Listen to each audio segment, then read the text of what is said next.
Yo, what's going on, guys? Koi here. So, today we're going to be talking about a very, very difficult boss. You're probably wondering, Koi, all the bosses have their own gimmicks. Why is this boss particularly difficult? And it's because of the AI. Okay, so this is what's kind of ridiculous about this boss. So, Giant Vaccine Man, Giant Form, has lots of AoE, lots of mix ups, and different styles of gameplay that the AI can barely fight. So you have to do perfect preparations in order to make sure that your team, no matter what team it is, can actually compete against this very, very specific boss. And it's a really, really weird predicament. So let's talk about team comp for a second. And I can tell you this for sure: any team can beat this guy, but obviously, doing a morale team is probably the way to go. So let's go ahead and look at characters. So obviously, if you do have morale characters already on your team, go for it. But if you do not have a morale character, don't worry. I beat the guy without a morale character. So freaking, uh, the thing is, uh, you need to bring a very specific team comp, and it has to do with the team build in general. So let's just go ahead and go into here, and let's just go into, I think team is probably the best way to show you. So this is my team right now.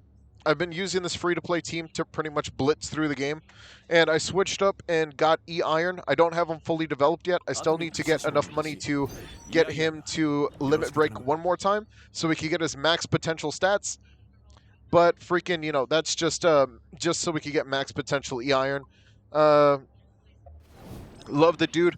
Freaking got him potential 3, got him merit 8 so far. I'm gonna get everyone to merit 9 the second I beat the second form of Vaccine Man on the challenge level, which I just finished doing the story mode version of it. That dude is very, very, very, very freaking strong. But it's not the strength of the character that really determines the end of the fight. It actually has to do with the AI and the messing up of what they actually do. For instance, they love just taking hits from the sky. They think they're invincible. And freaking, it's just the way it is. You know what I mean? They only block once, and then the second, it takes them 2 seconds like they have a cooldown, even though they don't. So they can't double dodge or double block the way that we do. So, where we can actually mess with this system is by using a very, very specific amount of arm skills. You'll see that right here, I'm running healing here. This is the character I use to battle with. So, I use Snake to battle with, and I use the healing sparingly. You need to have 2 healers on your team because you're going to take a lot of damage no matter what. So, I'm using my healing weapon here, and I'm also using another healing weapon here. These arm skills are very, very important for healing your entire team. Let the AI waste its heals first, and then after that, you use your heal sparingly towards the end of the battle. All right? The next part you're going to need is definitely someone who's running the, what do you call it? This specific gain immunity stat. You want to run the ability to gain immunity because if your characters get shocked, it's over.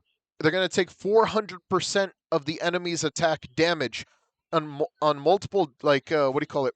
They'll take it like 6 times or somewhere around there, and it'll just be like ping, ping, ping, ping, and then all of a sudden they're dead on the ground. And there's nothing you can do about it because if you don't carry this specific arm skill, then you're not going to be able to survive, and your entire team's just going to die. Next is a breaker. You need to have someone who applies to other characters, very, very specifically the characters that you are not using. Because you want to be using the healing character. You don't want to use the breaker character. This is a passive that should be automatic for every single team. And it's up to you if you want to use double breaker and just try to end it as fast as possible. Maybe use a very, very specific team comp. It's totally up to you. Like, I've seen people use mono teams and still win because they have multiple breakers on those teams that could boost the entire team because it's their breaker wise. Their team comp is based off of making all their team with pretty much do a lot of breaker damage. But I digress. You need to make sure that you have healing because this boss is very, very frequently attacking everyone. AoE after AoE after AoE. You need to make sure that you actually start building. You know what I mean? You got to build these teams, arms, weapons, and then also, if you can, just trying to have some type of defense But that really just depends on the characters that you're running. I think plenty of characters actually have plenty of ways of defending themselves, such as E Iron's parry, Sneck's double dash, freaking Smile Man's dash, freaking Triple Staff Lily has a dash and two parries. So freaking, it just depends on your team comp.